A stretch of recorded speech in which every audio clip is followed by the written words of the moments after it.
Welcome to the Excel Still More podcast. I am your host, Chris Emerson. I'm here to encourage you in your walk with God. Thank you for joining in. Today's podcast is sponsored by Cunningham Financial Group. John Cunningham is a friend of mine and a brother in Christ, and he can help you with financial decisions and future planning. He's been a big help to me and my family, and I commend him to you. You can reach him at 205-913-1720. I am so thankful you're here, so let's get started.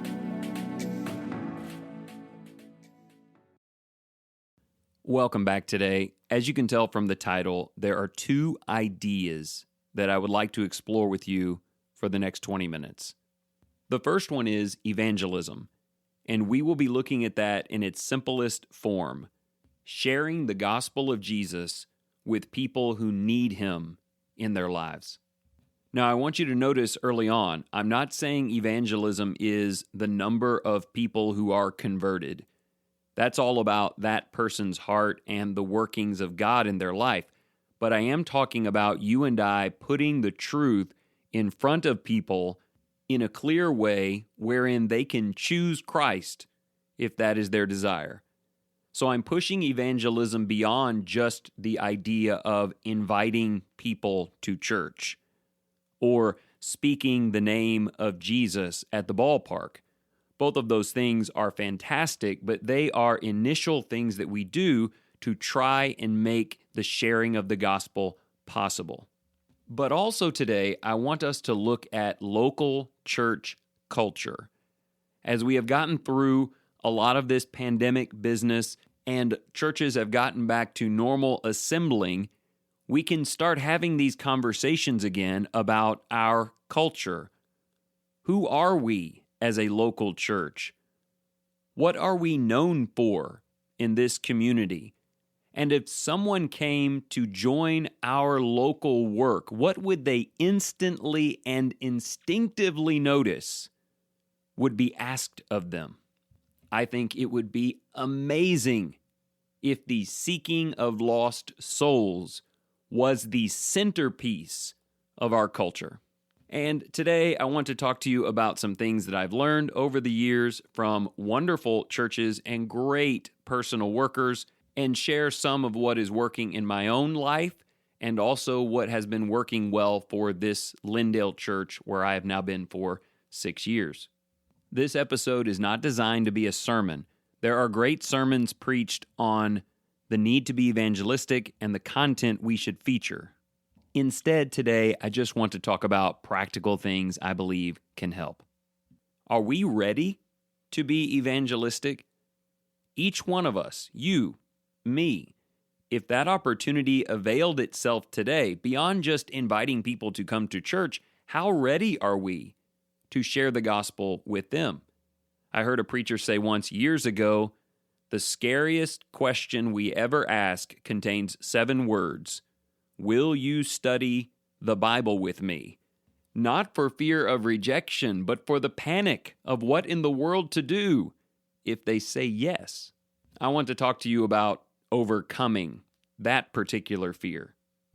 And look, this isn't about mandating what all churches should be using or what all preachers should be teaching. But if there are some ideas that have entire churches active in this, maybe we should look more closely at that. I don't just mean a preacher who's a great evangelist or one particular member who is a tremendous personal worker. I mean the entire feel of the group is the vocalization of Christ and the preaching of salvation. Is that what it feels like where you worship? Whatever your answer is to that question, be hopeful, because change and growth in you will have an effect on those around you, and that's how cultures change. From an individual's passion shared and infused in others. All right, so I want this to be an incredibly positive podcast episode for you.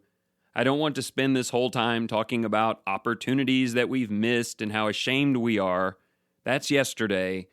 We're starting fresh right now.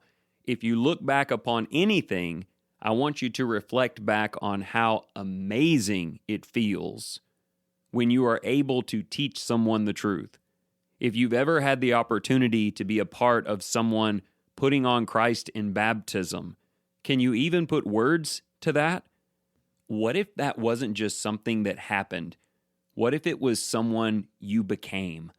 I'm the kind of person who takes every chance to get to this point. You start talking about a group of people, an entire local church, determined to become a constant light, drawing people to Jesus. Well, that's just awesome. But please know this, it is going to take some preparation. It is going to take some real, tangible, even physical steps to make this so. And maybe that's where churches and individuals have missed it over the years. They feel like more preaching on the need for evangelism or just deepened love for the lost will make all the difference. In truth, those are two fantastic things to talk about, but they still need a plan. I would like to introduce to you today some possible options that can get you to that place, including a 4-lesson study booklet called The Gospel Message. I've been working on and editing and using and teaching this material for 15 years, and it will be available to you 100% free through the LindaleChurchofChrist.com website. You can download it, you can print it, you can change the cover page to reflect the church where you are. It's a tool that may work. As you will hear today, it doesn't have to be that, but we need some tools and training in place. To illustrate this, I do need to tell you a bit of a negative story.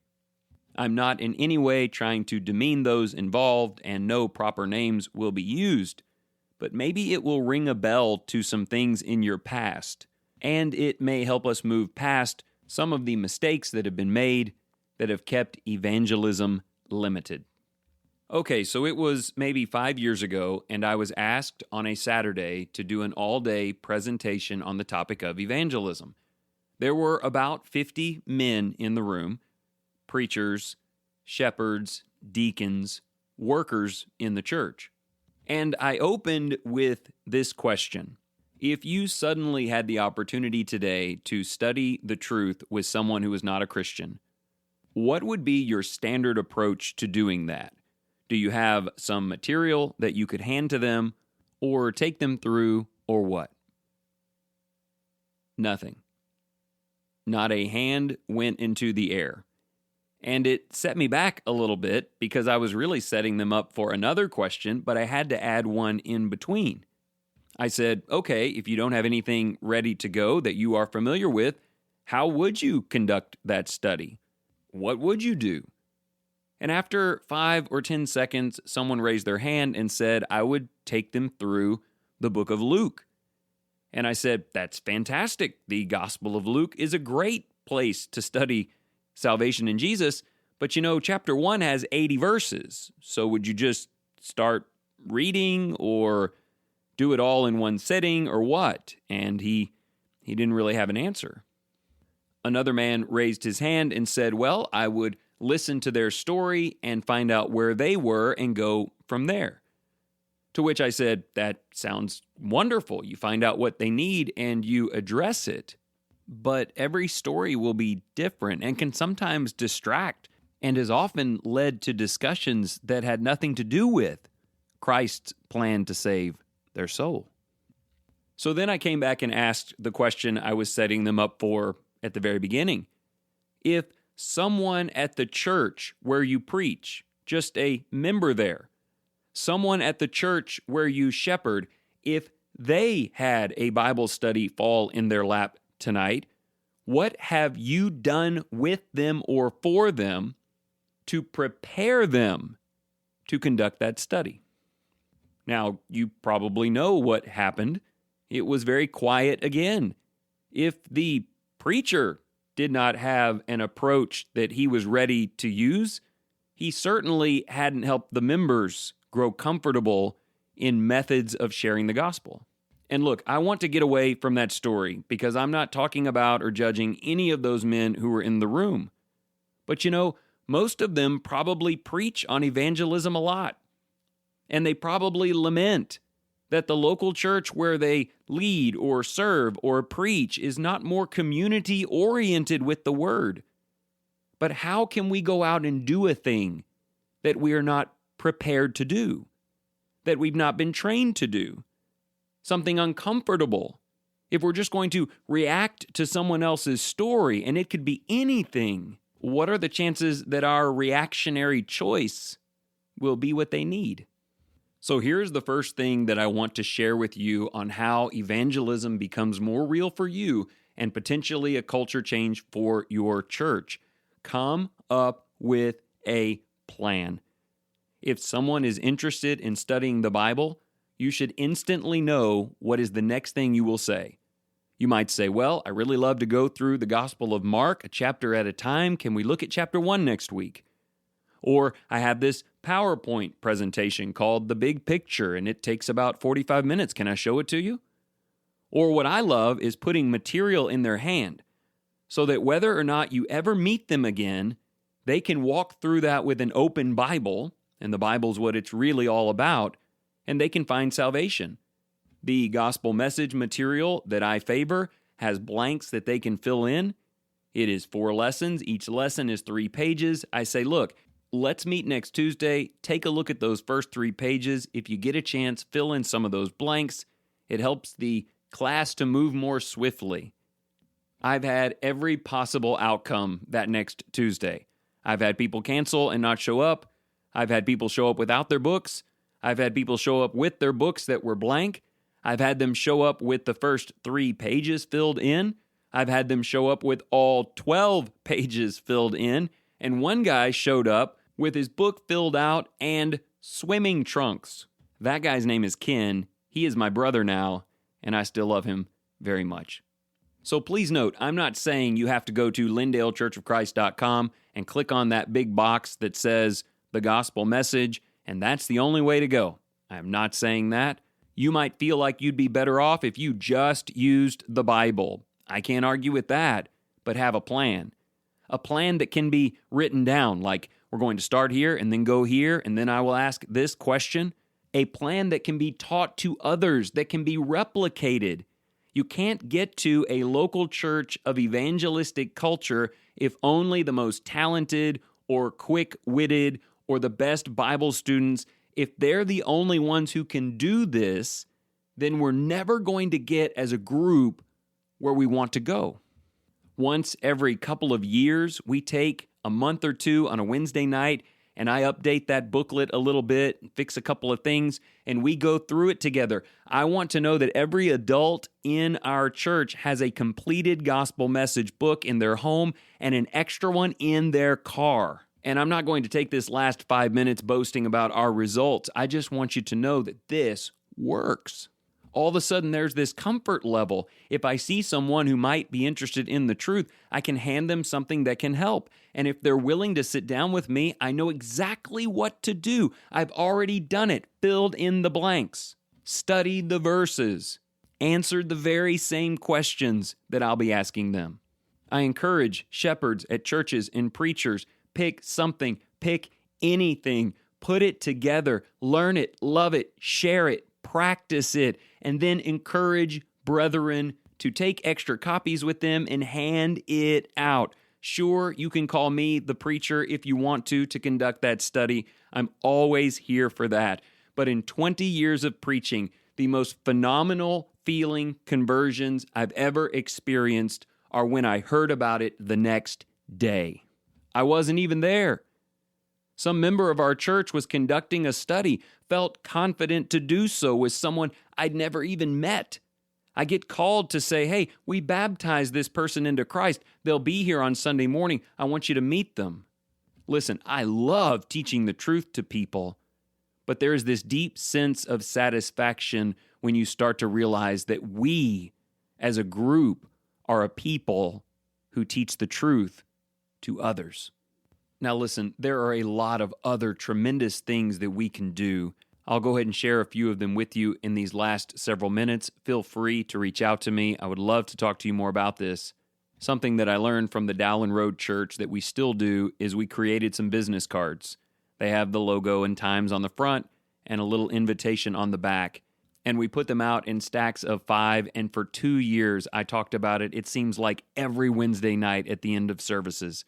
Let's hand out 5 cards a month. Let's each person invite just 5 people a month to come and visit us or to check it out online. And we kept preaching about that. Ben Shipley is one of the elders here. He's an old coach. He said, your team is best at what you coach the most. So we have coached that. We keep cards everywhere. My dad is phenomenal at this. He keeps them in his wallet, hands them out everywhere that he goes. If you're interested to know what those cards look like, head to LyndaleChurchOfChrist.com, click on the gospel message. The cover has a photo of the front and back right there. You can replace that with your own, and you know what? It really doesn't even matter what's on the thing, as long as it has good church information. It's about creating a trigger 5 times a month, a physical, tangible trigger that says, I will invite someone, and I will not get to the end of the month and have any cards left in my wallet.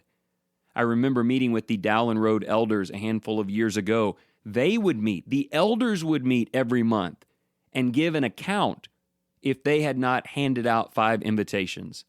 The first time I saw that, literally began to cry. Their culture for evangelism was beautiful, and it started at the top.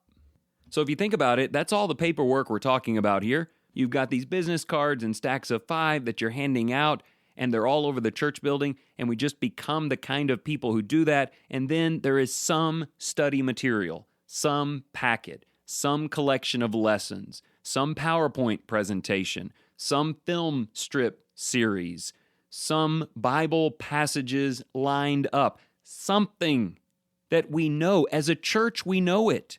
We use it, and anyone can use it. Now, you'll notice that one of those things is about initially interacting with someone, and the other is actually sitting down studying the truth. In between, we hope that they will come and visit our church. Evangelism is often predicated on relationships. People don't want to leave a tribe and change their lives to live alone, and people aren't likely to transfer over to a tribe that they don't know. So some of the best advice I've ever heard about bridging that gap is when people come and visit our assemblies, we need to meet those people, to ask them questions, to learn about them, to try and get a visitor's card so we can follow up with them. All of that is really important. Maybe we should give up our seat so that they can sit on the end. This whole "you are our honored guest" line that you hear at the beginning of services, people will know instantly whether that's just a line we say or if it is our culture. I tell people all the time when they visit, we hope that you feel like family, like you're at home. It's funny, a man I respect very much has always said that people coming to worship are like fish jumping in the boat.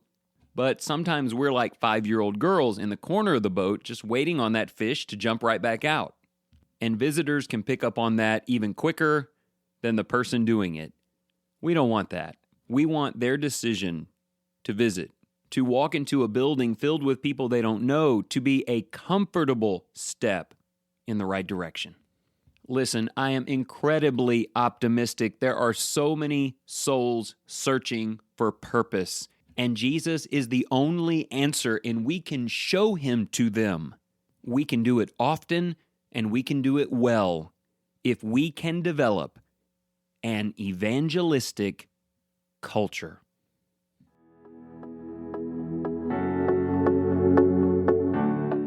Thank you so much for joining in today. If you enjoyed this program, consider sharing it with your family and your friends. And if you're just in search of deeper Bible study, or you want to share the message of Jesus with the children in your life, remember to go to creationtorevelation.com. This wonderful company, run by Christians, provides beautiful illustrations of Scripture from beginning to end, putting the spotlight on Jesus. And remember this, whatever you choose to do today in the name of the Lord Jesus Christ, excel still more.